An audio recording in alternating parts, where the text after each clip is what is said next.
Bueno, hermanos, bendiciones a todos. Me alegra verlos. Me alegra que esté acá la mamá de Elías. Estuvimos orando mucho por vos.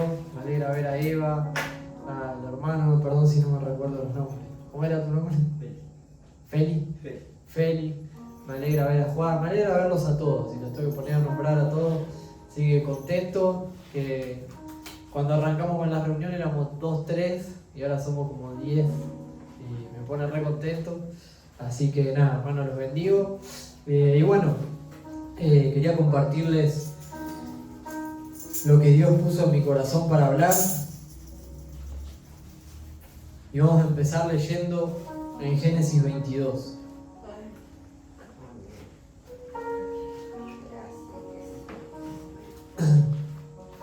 Génesis 22.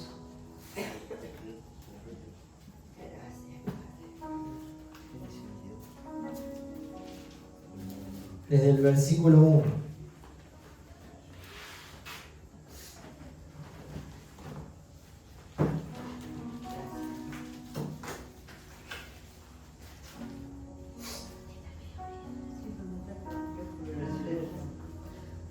Génesis 22, versículo 1.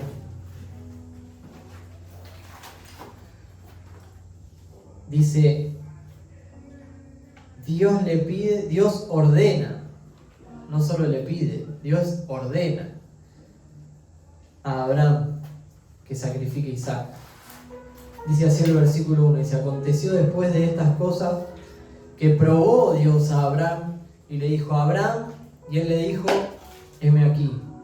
Y dijo, toma ahora tu hijo, tu único, Isaac, a quien amas, y vete a tierra de Moriah, y ofrécelo allí en sacrificio, en holocausto, sobre uno de los montes que yo te diré.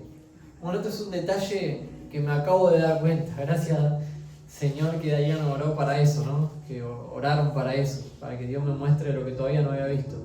Nunca me había dado cuenta de esto. O sea, Dios le da una orden a Abraham. No le dice, bueno, Abraham, si querés demostrarme a mí que me amas, no. Andá y sacrifica a tu hijo, a tu único hijo. Y vas a ir a tal lugar y lo vas a hacer de esta manera. Dios probó su fe. Y Abraham sabía, ¿no?, que el hijo que tenía no había venido por sus propias fuerzas. No es que él podía tener este hijo. Dice la palabra que ellos eran ancianos, ya tenían más de 80 años, ya sus cuerpos físicamente era imposible que tengan un hijo, y Dios se lo dio. O sea, de movida Abraham ya sabía que el hijo que tenía no era suyo, sino que Dios se lo había dado, y no solo eso, sino que Dios le había prometido algo. Y por algo Abraham es el padre de la fe. Por eso cuando hablamos de fe, hablamos de Abraham siempre. ¿Por qué? Porque es el padre de la fe. Es el primer hombre en la escritura que dio testimonio de tener una fe en Dios inquebrantable. Y en el versículo 2 dice, toma ahora tu hijo, tu único hijo Isaac. Perdón, en el 3 dice, y Abraham se levantó muy de mañana y enalbardó su asno y tomó consigo 2 siervos suyos y a Isaac su hijo y cortó leña para el holocausto y se levantó y fue al lugar que Dios le dijo. Y acá Abraham nos está demostrando algo, ¿no? Que la fe se tiene que poner por obra. ¿Qué es la fe? La fe es la confianza que nosotros tenemos en Dios. No es la creencia, es la confianza. Creencia, hay muchos tipos de creencias en Dios. La gente que no conoce a Dios también cree en Dios o cree en algo, tiene una creencia. Pero la fe es la confianza que a nosotros nos permite ver a Cristo, que nos permite ver a Dios. Y Abraham tenía esta fe, él confiaba, no solamente creía, él confiaba en Dios. Entonces, ¿qué hizo? Lo que Dios le dijo, literalmente. Acá no muestra, no revela el proceso que Abraham vivió dentro de su corazón. No me imagino que habrá sido fácil para Abraham cuando el Señor le ordena que tenía que sacrificar a su hijo. Abraham era un hombre con sentimiento. O sea, le habrá dolido, le habrá costado. No significa que cuando Dios nos pide algo no duela, no cueste. Cuando Dios nos pruebe en la fe, no significa que siempre va a ser algo agradable, como compartía hoy nuestro hermano, ¿no? Fueron 4 meses de cosas que no fueron agradables, pero la fe fue probada, fue pasada por el fuego y dio su fruto. Esa es la fe, es la confianza. Entonces Abraham fue y dice, al tercer día alzó Abraham sus ojos y vio el lugar de lejos. ¿A qué día? Al tercero. Este tercer día me hace acordar a un día muy especial, ¿no? El día en el que el Señor resucitó, al tercer día. No hay coincidencias en la palabra de Dios. Entonces dijo Abraham a su siervo, esperad aquí con el asno, y yo y el muchacho iremos hasta allí y adoraremos y volveremos a vosotros. Y tomó Abraham la leña del holocausto y la puso sobre Isaac su hijo. Y él tomó en su mano el fuego y el cuchillo y fueron ambos juntos. Me imagino que este momento habrá sido bastante difícil, ¿no? Porque mientras nosotros vamos caminando hacia donde Dios nos está llevando, pasan cosas adentro nuestro, pero el momento más difícil es siempre cuando llega el momento. Cuando llega ese momento en que la prueba viene, bueno, ahí es donde la cosa se pone intensa, se pone difícil. Y Abraham tenía que ir a ese monte sabiendo que iba a tener que matar a su hijo. O sea, que Dios le ordenó que mate a su hijo. Es algo fuerte, es algo difícil. Llegó el momento de la prueba. Y ellos ya tenían todo preparado para el sacrificio. Entonces en el 7 dice que habló Isaac a Abraham su padre y dijo, Padre mío. Y él respondió, heme aquí mi hijo. Y él le dijo, he aquí el fuego y la leña, mas ¿dónde está el cordero para el holocausto? Acá Isaac empezó a pensar, estoy acá con mi papá, estamos yendo a sacrificar, a hacer holocausto al Señor.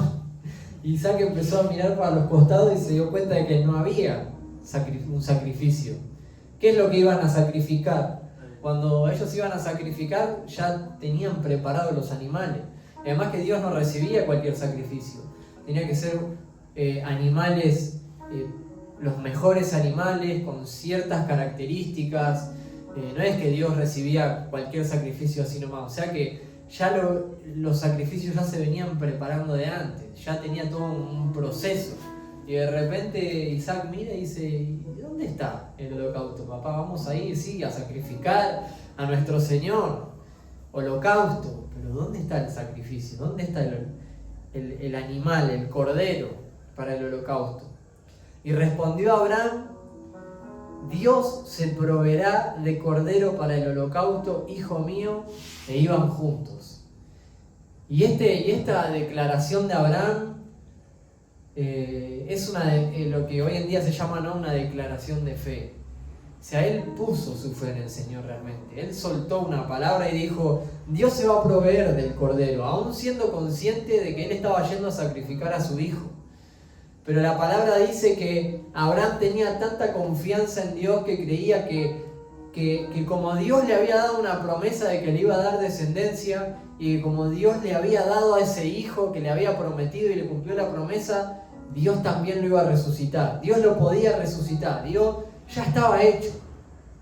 Lo que él esperaba ya estaba hecho. O sea, la fe que Abraham tenía no era como algo que iba a suceder, sino era como algo que ya estaba hecho.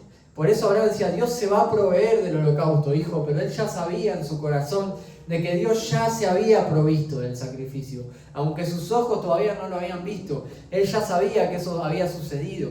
Por eso en Hebreos 11, cuando la palabra habla de la fe, no habla como algo que va a pasar, habla como algo que ya pasó. Dice, la fe es la certeza de lo que se espera y la convicción de lo que no se ve. Estoy convencido de lo que no veo. ¿Por qué? Porque creo en el Dios que me prometió y yo sé que Él ya lo hizo. Porque veo en su palabra que siempre lo hace, Él siempre cumple. Y siempre cumplió conmigo, Él es fiel. Y por eso dice la certeza de lo que se espera. O sea, yo estoy convencido de que lo que va a acontecer en el futuro ya está hecho.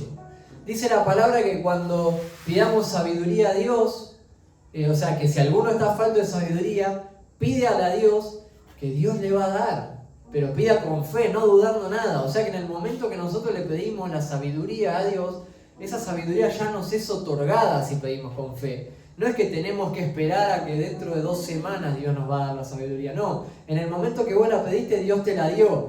En el momento de usar la sabiduría, bueno, ahí va a salir a luz esa sabiduría, pero Dios ya te la dio, ya está hecho. Y este es el punto de toda esta prédica. Nosotros tenemos que entender la fe como algo que ya está hecho, no como algo que va a suceder. El otro día estábamos hablando con Diana, ¿no? Meditando sobre que muchas veces hasta nosotros expresamos mal las cosas. Aunque tenemos bien el entendimiento, lo expresamos mal. Nosotros decimos que Cristo ya viene, pero la verdad es que Cristo ya vino. Él ya vino. Lo que nosotros estamos esperando es su regreso. O sea, Cristo va a regresar, porque Él ya vino. Pero si nosotros estamos viendo al Cristo que va a venir, nos perdemos del que ya vino. ¿Entienden? Si nosotros estamos mirando lo que Dios va a hacer, nos perdemos de lo que Dios ya hizo. Y esto es lo que Abraham entendía. Por eso Abraham fue con tanta convicción a sacrificar a su hijo. Porque sabía que eso ya estaba resuelto. Que si Dios le había pedido algo es porque Él ya tenía todo provisto, todo solucionado y ya todo preparado. Y aunque en su sentimiento le costó y aunque su sentimiento fue difícil, Él ya sabía que Dios era fiel y que Él iba a cumplir su promesa. Dice que cuando llegaron al lugar que Dios le había dicho, edificó allí Abraham un altar y compuso la leña y ató a Isaac su hijo y lo puso en el altar sobre la leña. Imagínense este momento, ¿no? Tan difícil para Abraham como tan difícil para Isaac, que de repente se dio cuenta que el cordero era él. O sea, es difícil. Imagínate lo que habrá pasado en la mente de Isaac diciendo, mi papá me va a matar. O sea, tremendo. Algo a nosotros no nos entra en la cabeza porque vivimos en el 2026, ni se nos cruza por la cabeza que nosotros vamos a sacrificar a nuestro hijo, ni nada de esas cosas, pero en ese momento ofrecer un sacrificio era algo habitual. De hecho, en las religiones paganas sacrificaban sus hijos a los ídolos, a los demonios. Le sacrificaban sus hijos a Moloch, dice que los pasaban por fuego, los ponían en estatuas de bronce todas calientes, que les ponían leña dentro de estatuas de bronce y tiraban sus hijos adentro de las bocas de esos bichos o en las manos y sus hijos se quemaban vivos. Pero Abraham sabía que Dios no era ese tipo de dioses que te piden sacrificios humanos. Y ahí todo fue ese momento en donde, a pesar de que hasta el último momento parecía que Abraham tenía que hacer lo que no quería hacer, dice en el versículo 10, extendió Abraham su mano y tomó el cuchillo para degollar a su hijo. O sea, él lo ató, lo puso sobre donde iba a hacer el holocausto y extendió su mano y dice que lo tenía que degollar. O sea, le tenía que cortar el cuello y derramar toda su sangre sobre el lugar del holocausto. Porque el sentido del holocausto era que la sangre del inocente sea derramada. O sea, ¿qué culpa tenía Isaac? No tenía ninguna culpa. Él no había hecho nada, era un nene. Pero la sangre del inocente tenía que ser por el culpable. Y Abraham extendió el cuchillo para sacrificar a su hijo. Dice que entonces, en el 11, el ángel de Jehová dio voces desde el cielo y dijo, Abraham, Abraham. Y él respondió, heme aquí. Una de las cosas que Dios me viene remarcando últimamente, Dios nos llama por nuestro nombre. Dios le puso nombre, porque Abraham no era Abraham, era Abraham. Cuando Dios lo llamó a Abraham, le dijo Abraham. Le puso nombre y lo llamó por su nombre. Y cuando Dios lo llamó por su nombre a Abraham, Abraham reconoció la voz del Padre y dijo, heme aquí. Automáticamente él estaba a punto de cortarle el cogote a su hijo y cuando escuchó la voz que dijo Abraham, Abraham, se quedó quieto, porque fue la misma voz que le había hablado al principio y le dijo, anda a sacrificarlo. Y cuando Abraham estaba haciendo lo que esa voz le dijo, cuando esa voz le volvió a hablar antes de que lo haga, se quedó quieto. O sea, él respondía a esa voz. Él no iba en su propia voluntad. Él no iba a ofrecer su propio sacrificio. Por eso vemos que Dios no aceptó el sacrificio de Jefté. Porque Dios no se lo había pedido. Dios no le había pedido a Jefté que él sacrifique a su hija. Él lo quiso sacrificar. Y Dios no recibió ese sacrificio porque él no había pedido. Bueno, Dios no recibe lo que él no pide. Él recibe lo que él pide. Porque él sabe lo que hace. Nosotros no sabemos, pero él sí sabe. Y dice... Y dijo, no extiendas tu mano sobre el muchacho ni le hagas nada, porque ya conozco que temes a Dios, por cuanto no me rehusaste tu único hijo. Y ahora yo me pregunto, ¿Dios no sabía ya que Abraham tenía temor de él? ¿Dios no sabe todas las cosas? ¿Dios no sabía ya lo que iba a suceder? Sí lo sabía, pero el que no lo sabía era Abraham. El que no lo sabía era él, porque cuando llegan los momentos de prueba, cuando llegan los momentos de lucha, cuando llegan los momentos de las tomas de decisiones, ahí es donde nosotros nos damos cuenta si tenemos fe o no tenemos fe, si confiamos o no confiamos, si tenemos o no tenemos temor. Porque cuando llega el momento en que nosotros tenemos todas las oportunidades para pecar, ahí nos damos cuenta si tenemos respeto y temor por Dios. Porque cuando vos tenés la oportunidad de pecar, pero tenés temor de Dios, te agarra pánico. Vos decís, no, yo no quiero hacer esto. Por más que lo quiera hacer. Fíjense José. José era un hombre que tenía temor de Dios. Cuando tuvo la oportunidad de estar con si no la mujer más importante de todo Egipto, que era la mujer de su jefe, ¿qué dijo? No, tuvo temor. O sea, esto no agrada a Dios. ¿Cómo voy yo a estar con la mujer de mi amo y faltarle así el respeto a Dios? Y ir en contra de Dios haciendo eso. Uno tiene temor, y sabemos que el temor es respeto, pero el temor también te genera un miedo. A mí me da miedo el pecado. Pienso en las consecuencias que el pecado tiene. Pienso en las consecuencias de lo que yo voy a hacer. Y digo, no quiero esto. Pensá que la paga del pecado es muerte y condenación eterna. A mí Cristo me hizo libre de eso. ¿Para qué quiero hacer eso? ¿Para qué me quiero perder? ¿Para qué quiero andar jugando con lo que me lastimó toda mi vida? No, me da miedo el pecado. Yo hoy en día no pienso en drogarme, me da miedo la droga, porque yo sé lo que se siente drogarse y los malos momentos que vivís y todo lo malo que eso te genera y lo que hace que tu familia sufra. Me da miedo, la verdad. Y dice, entonces alzó sus ojos y miró y dijo, y he aquí a sus espaldas un carnero en un zarzal por sus cuernos, y fue a Abraham y tomó el carnero y lo ofreció en holocausto en lugar de su hijo. Dice que antes de que esto suceda, Abraham le había dicho a Isaac, Dios se va a proveer del sacrificio. Y Dios no le había dicho eso. Dios no le había dicho a Abraham que se iba a proveer del sacrificio.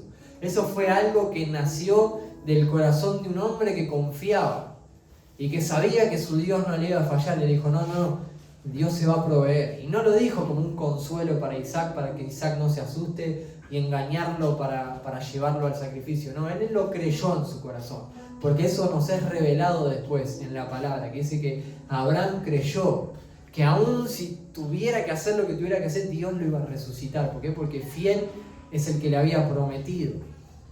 Y cuando nosotros tenemos esas actitudes de confianza y creemos que Dios lo va a hacer, como hablaba el pastor Cristóbal la semana pasada, ¿no? Yo tengo un hijo, yo tengo una hija, yo ya veo a mi hija como una sierva de Dios. Yo ya veo a mi hija haciendo la voluntad de Dios. Ya la visiono, yo ya creo. ¿Por qué? Porque Dios es fiel. Y yo, como Aarón dije, yo en mi casa serviremos al Señor. Y yo, como siendo la cabeza de ese hogar, yo pienso, Dios me dio una hija cuando no podía tenerla. Diana no podía tener hijo. Yo tampoco quería, porque estaba mal de la cabeza en el mundo, ¿no? No estaba dentro de mis planes. Dios me dio una hija. Cuando la hija vino también hubo pruebas de fe, porque todos nos decían, no está embarazada, no es el tiempo, no, será para más adelante. Y a mí el Espíritu Santo me decía, no es ahora, tu hija está ahí. Aunque no salen las ecografías, no salen los estudios que tienen 99,9% de probabilidades de que si ese estudio dice que no, es no. Bueno, y Dios me decía, bueno, ese estudio dice que no, pero yo digo que sí. ¿Por qué? Y recuerdo estas palabras, no me las olvido más. Me habló el Espíritu Santo y me dijo, ¿vos me ves a mí? Y digo, no, Señor, yo no te veo, pero yo estoy acá. Y digo, sí, vos estás acá. Bueno, de la misma forma tu hija no se ve, pero está ahí. Y ahí aprendí, ahí mi fe fue probada. Porque venían todos los diagnósticos venían en contra, pero a mí Dios me había dicho, y Dios me había prometido, y Dios me había hablado, y se había soltado una palabra, y nosotros la creímos. ¿Por qué? Porque fiel es el que promete. Y dice que cuando Abraham levantó la vista, había un zarzal. Zarzal es un lugar donde hay muchas zarzas, es como un bosque de zarzas. Las zarzas son esas plantas que dan las moras, que es la que el Señor, o sea, en la que el Señor se reveló a Moisés allá arriba en el monte, en una zarza. No por nada esto sucedió en el zarzal, ¿no? Y cuando Abraham miró para allí, dice que vio a un carnero trabado en un zarzal por sus cuernos. O sea, se había quedado ahí atrapado, porque dice, o sea, los zarzales, las zarzas son son árboles que tienen muchas ramas y muy enredadas, y son duras esas ramas. Entonces cuando el carnero, que es chiquitito, no tiene fuerza, se quedó ahí enredado, no pudo salir. Pero ya todo había sido preparado por Dios ¿para qué? Dice, y Abraham tomó el carnero y lo ofreció en holocausto en lugar de su hijo. Y acá es donde viene el punto, ¿no? Cuando nosotros vemos esto, automáticamente nos recordamos de Cristo, ¿no? Hoy estábamos hablando de la Pascua. Bueno, esta es otra de las sombras de lo que Dios iba a hacer. O sea, Dios no nos pide a nosotros que nos sacrifiquemos nosotros, sino que Él sacrifica. Cuando Abraham tuvo que hacer el pacto con Dios, dice la palabra que Dios vio que no había nadie digno para hacer ese pacto. No había nadie confiable, no había nadie que fuese tan fiel como para poder hacer ese pacto sobre esta tierra, ¿no? Dice la palabra que Dios hizo caer un sueño sobre Abraham. Ya habían cortado la vaca al medio en ese tiempo para hacer un pacto, tenían que partir el animal a la mitad. En ese tiempo no sé si era un toro o una vaca, y tenían que pasar por el medio cuando hacían una promesa y decían, si yo rompo esta promesa, que así me hagan a mí. Así como le hicieron a ese animal, me hagan a mí, como diciendo, si yo rompo esta promesa, pártanme al medio. Y como Dios sabía que ni Abraham iba a poder cumplir con esa promesa, dice que hizo caer un sueño sobre Abraham y dice que él pasó por el medio, que él pasó caminando por el medio de ese sacrificio. Y eso trajo la seguridad también de que ese pacto se iba a cumplir. Y lo vemos hasta hoy en día, se cumplió porque estamos acá. Dios cumplió ese pacto. Hoy estamos acá porque ese era un pacto de fe. Estos pactos fueron antes de la ley. No fue ley, esto fue fe. Y nosotros hoy en día estamos acá. Y nosotros acá vemos que cuando Abraham iba a sacrificar a su único hijo, el padre envió el sacrificio y dijo, no, en lugar de tu hijo vamos a sacrificar. Vas a sacrificar a este carnero. Y nosotros vemos que miles de años después, ¿a quién envió el Padre a sacrificarse por nosotros? A su Hijo. Dios ya lo venía avisando, Dios ya lo venía mostrando, que Él iba a enviar a su Hijo como sacrificio. ¿Por qué? Porque Dios no te va a pedir algo que no cueste. Dios no te va a pedir que vos te sacrifiques, ni que vos te esfuerces, ni que vos hagas algo que Él sabe que no vas a poder, que Él sabe que no te va a servir al fin y al cabo, porque al fin y al cabo termina siendo un esfuerzo humano, un sacrificio humano, y Dios no recibe ese tipo de sacrificio. Dios recibe su sacrificio. Por eso a nosotros el Señor nos pide que muramos a nosotros mismos, no que hagamos 70.000 cosas, porque cuando nosotros morimos a nosotros mismos esas cosas ya las hacemos. Cuando yo muero a mi orgullo ya sale la humildad. Y cuando sale la humildad, ¿qué voy a hacer? Voy a actuar en humildad. Pero a mí Dios no me pide que ande actuando en humildad. Dios me pide que muera para que Él sea a través de mí. Y esto es importante entenderlo. Dios se encarga de hacerlo y Dios ya lo hizo. Dios ya envió a su Hijo a ser sacrificado por nosotros. Lo que Dios me mostraba a través de esto es que si nosotros vemos todas las declaraciones que hacían los padres, los jueces, los profetas, ellos hablaban sobre lo que Dios iba a hacer, sobre lo que Dios iba a enviar. Cuando hablaba de un juicio decía así, porque Dios va a mandar un juicio sobre Israel, porque el Mesías va a venir, porque Dios va a hacer, porque en este caso Abraham decía Dios va a proveer, o sea, en el lenguaje, Dios lo va a hacer. Pero nosotros cuando vemos hoy en día a Cristo, vemos que Él ya lo hizo, que Dios no va a hacer, que Él ya lo hizo. Cuando nosotros leemos Apocalipsis no estamos leyendo algo que Dios va a hacer. Nosotros vemos que el Cordero ya venció, que la bestia fue vencida, que la muerte y el Hades ya fueron lanzadas al lago de fuego. Ya está todo hecho, ya está todo escrito, ya está todo cumplido. Solo que nosotros estamos transcurriendo en este tiempo y viendo el cumplimiento de lo que Dios ya hizo. Pero Dios ya lo hizo y nosotros tenemos que tener esta certeza, como hablábamos recién de la sabiduría.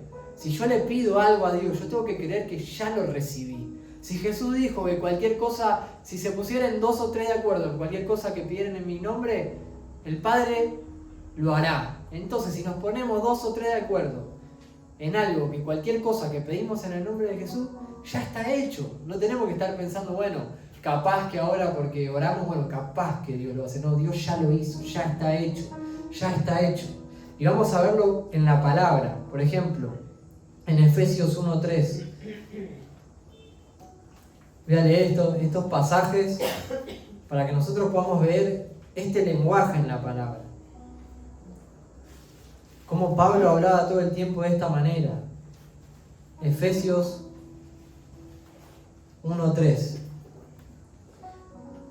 Dice así, dice, bendito sea el Dios y Padre de nuestro Señor Jesucristo, que nos bendijo con toda bendición espiritual en los lugares celestes, según nos escogió en Él antes de la fundación del mundo, para que fuésemos santos y sin mancha delante de Él. Fíjense cómo Pablo lo expresa. Dice, bendito sea el Dios y Padre de nuestro Señor Jesucristo, que nos bendijo con toda bendición espiritual en los lugares celestes. O sea, Él ya lo hizo. Nosotros, Dios ya nos bendijo con toda bendición espiritual en los lugares celestes.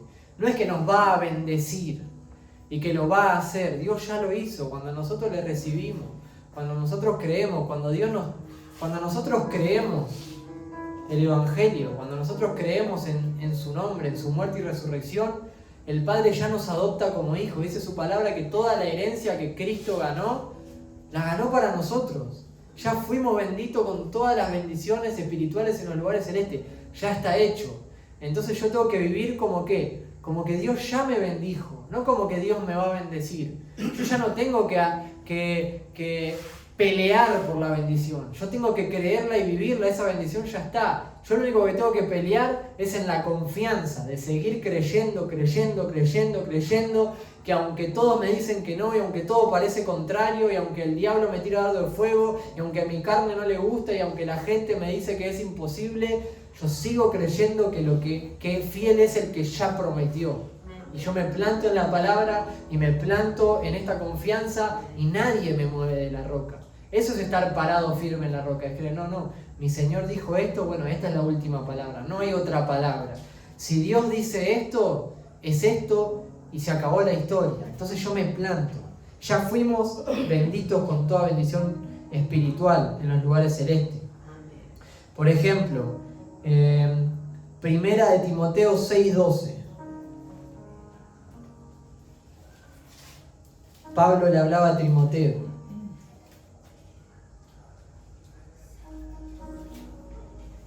Esto es algo un poco de lo que hablaba Juana. Primera de Timoteo 6:12. Dice, pelea la buena batalla de la fe, echa mano de la vida eterna, a la cual asimismo fuiste llamado, habiendo hecho una buena profesión delante de muchos testigos. Acá le dice, pelea la buena batalla de la fe, le dice Pablo a Timoteo, y dice, echa mano de la vida eterna. Echa mano de la vida eterna. La vida eterna no es algo que vas a heredar. Vida eterna es algo que vos ya estás viviendo. Pero echale mano, viví esa vida eterna.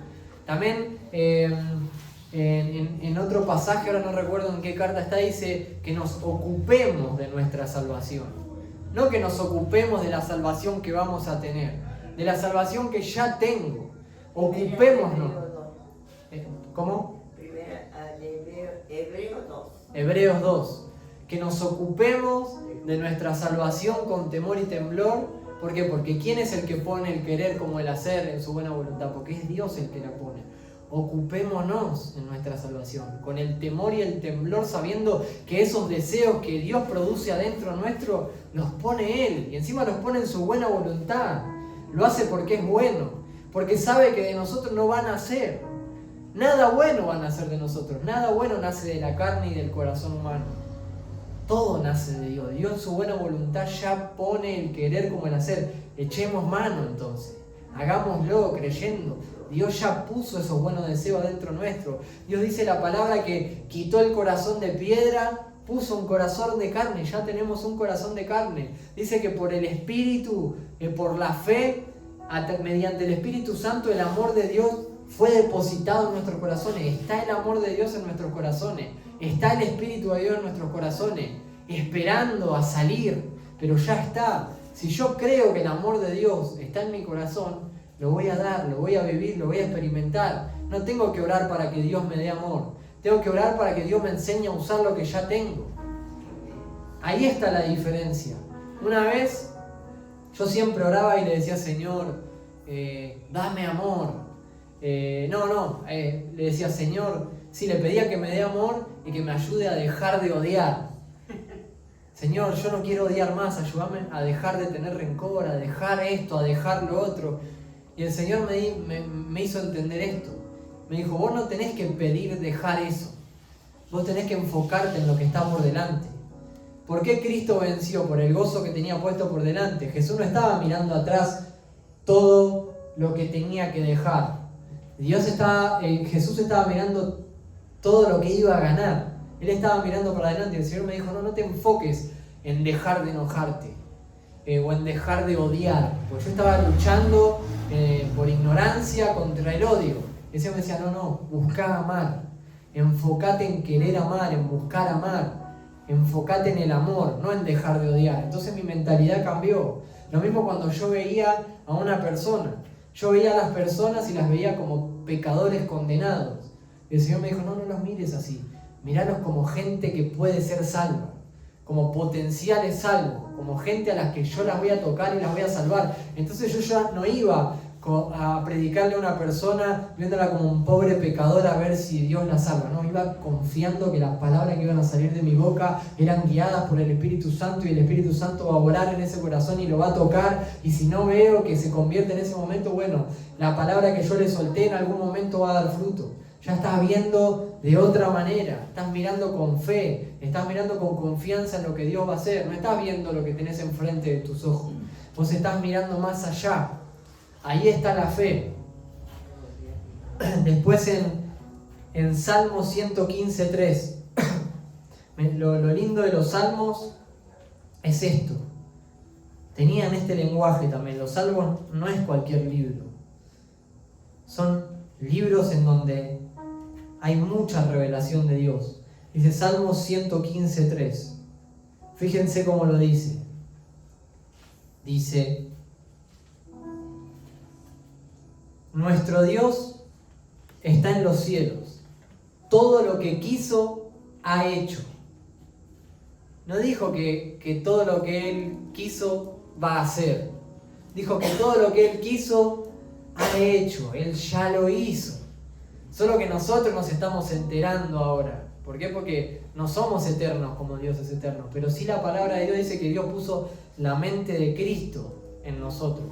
Y Cristo no tenía una mente terrenal, Cristo tiene una mente eterna. Entonces cuando empezamos a entender la eternidad, cuando empezamos a ver en este plano, entendemos que lo que Dios quiso ya lo hizo, ya está hecho. Entonces eso me da paz también.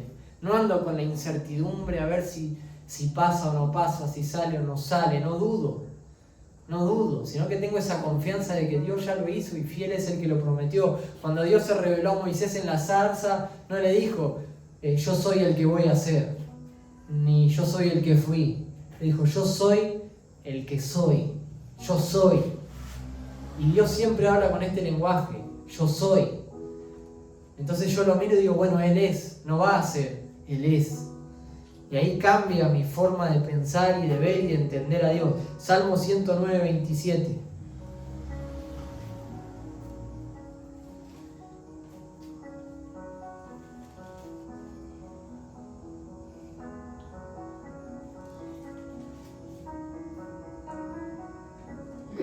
Salmos 109:27. Dice, y acá nos habla de entender, dice: y entiendan que esta es tu mano, que tú, Jehová, has hecho esto. Ya lo hizo. Dice: y entiendan que esta es tu mano. Entiendan. Esto nos da, ¿qué quiere Dios a través de todo esto? Abrirnos el entendimiento, entendamos que tú, Jehová, has hecho esto. Ya lo hizo.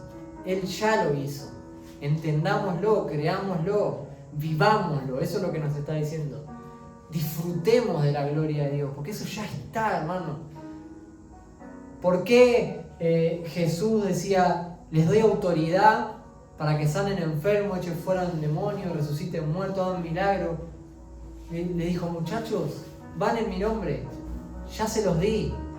No les estaba diciendo, bueno, van a orar y capaz que si tengo ganas lo hago. No, vayan con confianza. ¿Por qué? Porque yo ya les di esa autoridad. Hoy estábamos hablando de eso en el auto con Juana. Ya tenemos esa autoridad dada por Dios. No es algo que Dios te va a dar. Es algo que vos ya lo tenés. Solo que tenés que enterarte que ya lo tenés y usarlo, echar mano de la vida eterna. Fíjense lo que dice en Apocalipsis 21:6. A mí me encanta Apocalipsis porque todo el tiempo habla de esta manera. Habla de lo que ya Dios hizo, de lo que ya estamos participando. Y dice en el versículo 6, Apocalipsis 21:6, y me dijo, hecho está, yo soy el alfa y la omega, el principio y el fin. Fíjense cómo le responde. Y me dijo, hecho está. Y el Señor me repetía todo el tiempo esta palabra, ya está hecho. Yo soy, no dijo yo voy a ser, ni yo fui. El alfa y el omega, el principio y el fin. Yo soy, ya está hecho. Y por último, en Apocalipsis 16:17. Apocalipsis 16:17.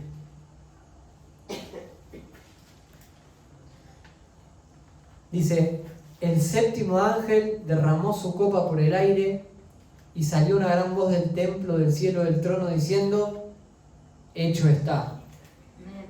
Así lo dice el Señor, ya está hecho, ya está hecho. O sea, el séptimo ángel, aunque todavía no escuchemos sonar la séptima trompeta, acá la palabra dice que ya el séptimo ángel ya tocó la trompeta, solo que todavía nosotros no nos enteramos. Todavía no llegó ese momento, pero esa trompeta ya fue tocada. Y si salió una gran voz del templo, esa voz de trompeta, esa voz que es como estruendo de muchas aguas, que a veces es un silbido apacible, esa voz de arcángel, de trompeta de Dios, que nosotros conocemos y escuchamos, porque Jesús dijo, mis ovejas oyen mi voz y me siguen, y me escuchan, y me aman, y me obedecen. Así como cuando Dios le habló a Abraham, le dijo, Abraham, reconoció esa voz. Es esta misma voz, dice, hecho está. Ya está hecho, hermano. Entonces quitémonos ese peso de encima, esa incertidumbre de si Dios lo va a hacer, de si Dios no lo va a hacer. No nos podemos arrancar los sentimientos. Vamos a tener que luchar contra nuestros sentimientos. Hay que pelear la batalla, hay que doblar las rodillas, hay que clamar a Dios, hay que caminar, hay que embarrarse, hay que hacer. Pero siempre con esta convicción de que ya está hecho. Hasta cuando Dios nos envía a un lugar, fíjense, nosotros vemos cuando Dios enviaba al pueblo de Israel a conquistar una tierra, Él les decía, bueno, vayan porque esa tierra yo ya se las di. Ellos iban al lugar que sabían que Dios ya les había dado. Y como eran hombres naturales, como también lo somos nosotros en cierta manera, dudaban en el momento. Cuando vieron los gigantes ahí en Canaán dijeron, pero son gigantes. Fíjate lo que es el ramo de uva que tenemos que traer, imagínate cómo son esos muchachos. Pero dice que había dos que tenían espíritu diferente. Dice, si Dios nos prometió esa tierra, a esos gigantes los vamos a comer como a pan. ¿Por qué? Porque Jehová está con nosotros. Tenían esa convicción. Y dice que ellos tenían un espíritu diferente. Bueno, tengamos ese espíritu, que es el espíritu que mora en nosotros, que habita en nosotros, que es el Espíritu Santo, que nos da esta convicción, que nos da esta certeza, que ya está hecho. Así que caminemos como que ya está hecho, hermano. Y vamos a experimentar y vamos a ver esa gloria. Así que vamos a orar ahora y vamos a pedirle al Señor que nos ayude a poder verlo, a poder entenderlo, a poder experimentarlo. A que cuando lleguen los momentos de prueba, como le llegaron a Abraham, nosotros podamos decir, Señor, vos ya lo hiciste. Señor, la victoria ya está. Tengo que pasar el proceso, pero la victoria ya está. Padre, en el nombre de Jesús, bendito Dios, Señor.